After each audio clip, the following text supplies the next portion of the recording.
we have made it very clear as a people to the rest of the world, and many leaders from around the world have responded in the sense that we will not stand for these acts of barbarism, and we will not cower to them simply because they want to change our freedoms and our way of life, and the fact that in America you are free to do many things that you are not free around the world. However, I think that one thing that Senator Paul, our home state senator for the radio station here, has made clear in his campaign for president, and then again, throughout his time in the Senate, I think this is another wake-up call to where is our money going overseas, to the sense that many of the people that we call allies, and they may very well, I'm not saying that they should not still be allies, but we give lots and lots of money to Saudi Arabia. Oh, yeah, really? And to Yemen and to Qatar. Well, 150, some biggies to Iran for this silly agreement that was made. So let's don't even, we don't even have to go there, do we? And, so hopefully this should be one of the discussion points of whether we should be sending these massive amounts of money overseas to states who continue to turn a blind eye to radicalism, or have radicalism of their own. Saudi Arabia tends to say that they're an ally in the war on terrorism, and I'm not saying that they are full-on sponsors of terrorism. However, their laws are not just. Yeah, of course, some of the money we sent to Saudi Arabia came back to Hillary. We shouldn't be. That's another point. To see where money goes again from other, from foundations and other. And not even just Hillary, but it should be a wake up call for us about where money goes to Hillary. But be looking at some of the charities that you belong to and see some of those things. Charity Navigator, see where some of that money goes. And I tweaked my audience for that the other day, and of course I'm going to just say again, I hope they take a really strong look at Planned Parenthood again and the millions of dollars that they pour into that. But there are some critical issues that are at the forefront of this election, Garrett. But I can tell you right now, this was a wake-up call for America again. And of course, we didn't lose thousands like we did on 9/11, but this was one man walking in to a gun-free zone. And of course, we're hearing, and this comes on the heels of the Ninth Circuit that you so wonderfully called in and addressed the other day. I appreciate you doing that. On the heels of that, and now and they're trying to really push through. Depriving us of that Second Amendment right. And now this looming, 571-2428, 571-CHAT. Feel free to call in right now and join in. What are your feelings about this today? Surely you care. WFIA, The Spirit. Imagine a vacation specifically designed for your spiritual growth and enrichment, along with 5-star accommodations, beautiful scenery, historic sites, and a community of people committed to you having a once-in-a-lifetime experience. Join us this fall on a 15-day all-inclusive Mediterranean cruise with Pastor Alistair Begg, and visit thrilling stops in Naples, Jerusalem, Rome, and more. It's the Footsteps of the Apostles Mediterranean Cruise. Come and experience sites like the Sistine Chapel, the historic Western Wall in Jerusalem, and the beauty of the Isle of Santorini, all during one trip with like-minded travelers. Register today to sail the pristine Mediterranean waters in luxurious accommodations and follow in the footsteps of the apostles to Athens and Ephesus. With special guests and resident teaching Pastor Alistair Begg, this cruise is sure to be inspiring and refreshing. The Footsteps of the Apostles Mediterranean Cruise is happening September 22nd to October 9th. To register, visit footstepsoftheapostles.com. That's footstepsoftheapostles.com. The year was 1966. Household income was about $7,000 a year. A new home, $14,000. A new car, $2,600. Gas was 32 cents a gallon. In 66, our president was Lyndon Johnson. Miniskirts were all the rage. TV was in living color. And here in Louisville, AM 900 WFIA first signed on. Today, AM 900 joins 94.7 FM WFIA with Christian talk and teaching shows that are still safe for the whole family. Celebrating 50 years. We're Louisville's original WFIA The Spirit. Have you racked up more than $10,000 in credit card debt? Are you barely getting by, making minimum payments? You should know the credit card companies are tricking you into thinking there's no way out. Credit card companies would rather you didn't know that there are ways you can become debt-free and you don't have to pay the entire amount you owe. There are debt relief programs that help people like you escape overwhelming credit card debt. National Debt Relief has helped tens of thousands of people just like you reduce more than $500 million of debt. National Debt Relief has helped so many people they're A-plus rated by the Better Business Bureau. You don't have to declare bankruptcy or take out a consolidation loan. You have the right to settle your debt for a mere fraction of what you owe. Reduce a large portion of your debt now. Call National Debt Relief at 800-518-4020. 800-518-4020. 800-518-4020. Spalding University School of Business offers undergraduate degrees in business and accounting. Offered in flexible 6-week sessions, students can choose a traditional classroom setting or online option. Having classes in 6-week sessions made hard material a lot more manageable and allowed me to concentrate on 1 or 2 subjects at a time. Visit spalding.edu and let Spalding School of Business assist with your next career move.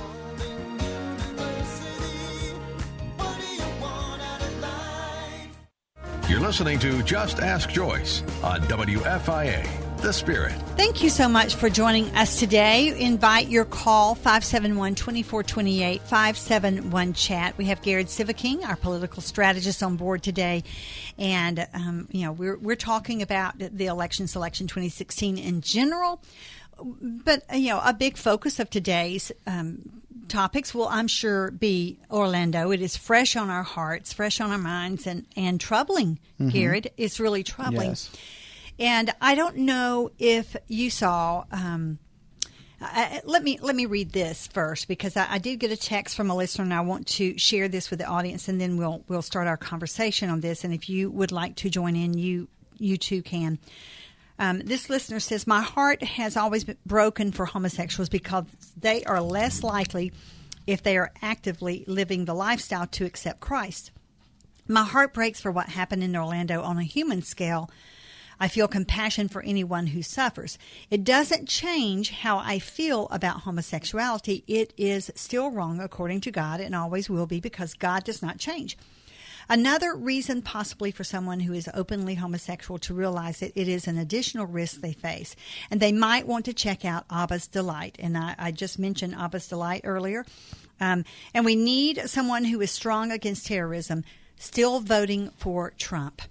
And, Gary, you and I were talking at the break that, do you think this maybe is blown out of proportion? Is this an attack on gays, or is this an attack on America? That's what I'll ask you. Well, I mean, there's clearly points on both, that there clearly was aspects of it. But however, I mean, to that, I wholeheartedly say this was an attack on the American people. The American people stand united. We are, by the First Amendment, allowed our religious beliefs on those issues, and we've talked about social issues on this show before, so we all know where we stand on that. However, there is a First Amendment right for these facilities to be there and to exist, and that is one of the reasons why radical jihadists or radical Islamic terrorists or radical fundamentalists, however we want to label that, all of which are, by the way, just on that, all of which differentiate the person from regular Muslims. Right. And that's something that we've heard all week long. And the president came out. To me, when I say those words, that shows my differentiation from the vast majority of Muslims, the 1.8 billion Muslims around the world, and those who are radicalized in these actions. But, one of the reasons that we have these freedoms in comparison through Islamic states, where we talk about Saudi Arabia and others, is because, homosexuality in most of the Middle Eastern countries is punishable by death. By death. I watched Greta on Fox last night with her interview with an imam. And imam. I mean, I've heard it both ways, and I'm going to call it E. But the guy was nuts. I mean, he was a little wacky. He was just to even hear a little glimpse of what they believe was crazy. Yes. And no wonder. I mean, because listen, they start brainwashing their children. When you think about it, they are putting these kinds of weapons that he took in there in the hands of their kids at a very young age. We've seen it with Hamas in Palestinian areas of Gaza. Yes. They start brainwashing, if you will. I mean, I realize they're teaching them their law. And we, in a sense, brainwash our kids with the law of God, or we certainly try to instill in their hearts that word of truth. But, I mean, there's no stopping them. And he ran a seminary, which is the accusation. The whole reason that he was on Greta was because he was accused of this man being a student in the seminary. Now he says it did not happen. I don't know. The FBI surely will come up with that, and they've come out with many details very quickly about the individual. So we will see if he was a part of that or not. But the one thing that I will say again to the text message that we got was that I don't think this should be a special warning to homosexuals. I think this should be a warning to the American people, wherever you are. When we have these discussions on gun control, guys, I'm sorry, but we will be attacked again. Yes, these lone wolves will be attacked again. It may not be a gay bar next time. It may be wherever you are, a church. It could be a movie theater. School. It could be anything. Anywhere that we are gathered. This is an attack against Americans, and we must stand united as Americans against this onslaught from radical jihadism. I don't know if you saw, I think it was on Hannity last night, Phil Haney. Are you familiar with Phil Haney? He wrote, See Something, Say Nothing.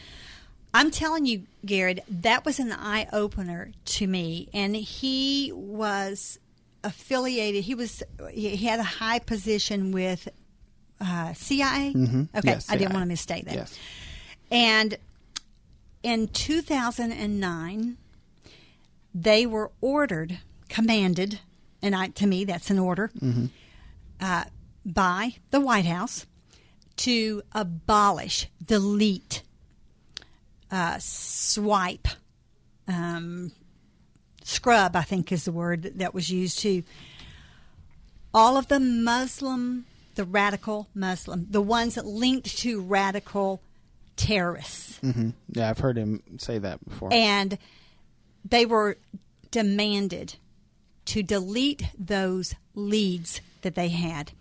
Again, 3 years later, they were demanded to do that. And, it was very interesting. I want to get that book, and then again, I know it's going to just make me madder than a wet hornet. I mean, I am going to be mad because... how dare our government do that? Because, he was saying that some of these very names of he pointed out that there are the mosque all over the United States now, every one of them, and I'll retract every one, but I believe I remember every one of them have a link to, not that every Muslim in those mosques are linked, but there is some name in each mosque that is linked to a radical terrorist group. And, that's concerning. I'm like, so we have no way. And he's like, very well. And they knew that the one in Fort Pierce, the mosque near the Fort Pierce, had names affiliated with it, could have very well been this guy because, of course, they were linked. They already knew about him. And in 2012, wasn't it? Yeah, well, 2010 and 2012 was the two investigations. And then they did a third one as well. But then his name was scrubbed. So, why? And the FBI is getting so much flack about why did you let him off the hook? Why didn't you watch? Well, if the names are not there, what do you do? I've not appreciated a lot of Obama's administration, and that incited me beyond measure. Well, and the two clarifications there that are you have more of a power to scrub things, specifically with this gentleman who was in question, because he was an American citizen, and that's an interesting thing. We've not really had too much of that in recent years. But a suspect, then someone linked to someone linked. Well, and here you go with the someone. That's the issue that we have here, in the sense that how much what you have the First Amendment, which is protected for many people, well, all people, to practice their religion, and so you have those protections that have to be taken into place. They were, by the way, they were taken into place under George W. Bush, and there was still surveillance done there. So clearly, it can be done. That's Sure. the issue that I have, is that for so long people say, well, the First Amendment bars this and that. No, there is a middle ground, because it's been done before. Now, I mean, there was controversial things that many people claim under the Bush administration surveillance. However, the vast majority of Muslims were very, very cooperative with the Bush administration and the Homeland Security Department at the time, their investigations and their surveillance of them, and they were the first people to report.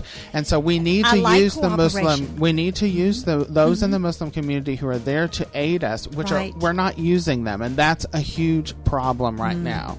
And we'll talk about it, because there's several things going to factor into it in this election. Already statements from both candidates that are going to factor into it. Well, finally from Hillary, but it took a little nudging. 571-2428, 571-CHAT. WFIA, The Spirit. Watch thousands of music videos from your favorite Christian music artists anytime you want at GodTube.com. Jeremy Camp, Hillsong, Casting Crowns, and Chris Tomlin. Where you go, I'll go. Where you stay, I'll stay. When you move, I'll move. I will follow. Visit the all-new GodTube.com. The best Christian music videos, family entertainment, and more. All free. GodTube.com. That's GodTube.com. Love is the language everybody understands. Our Daily Bread. Today's encouragement from the Our Daily Bread devotional was written by Amy Boucher Pye. Walking in her North London neighborhood, Amy can hear snatches of conversation in many languages: Polish, Japanese, Hindi, Croatian, and Italian, to name a few. This diversity feels like a taste of heaven, yet she can't understand what they're saying. As she steps into the Russian cafe or the Polish market and hears the different accents and sounds, Amy sometimes reflects on how wonderful it must have been on the day of Pentecost, when people of many nations could understand what the disciples were saying. On that day, pilgrims gathered together in Jerusalem to celebrate the festival of the harvest. Acts 2:5-6 tells us that the Holy Spirit rested on the believers, so that when they spoke, the hearers, who had come from all over the known world, could understand them in their own languages. What a miracle that these strangers from different lands could understand the praises to God in their own tongues. Many were spurred on to find out more about Jesus. We may not speak or understand many languages, but we know that the Holy Spirit equips us to connect with people in other ways. Amazingly, we are God's hands and feet and mouth to further His mission. Today, how might we, with the Spirit's help, reach out to someone unlike us? We hope these daily programs inspire you to go deeper in studying God's Word. For additional resources and encouragement, download the Our Daily Bread ebook and mobile app. Prefer a print copy? We'll gladly send one your way for no cost or obligation. Visit getodbtoday.org. Today's encouragement is provided by Our Daily Bread Ministries. Do you have difficulty driving at night? Do colors seem faded? Do you see glare and halos around light? Cataracts occur when proteins clump together in the eye's lens and interfere with light passing through to the retina. This causes a progressive clouding of the eye's natural lens, resulting in blurred vision and sensitivity to light. Not sure if you have cataracts, but your vision seems to be getting worse? Trust an eye specialist for your medical eye exam. Dr. Hyder is an expert in cataracts. He will fix your cataracts and give you the option of getting rid of your glasses. Listen to what his patients think. Dr. Hayter is excellent at what he does. He's a great doctor, and more importantly, he's a great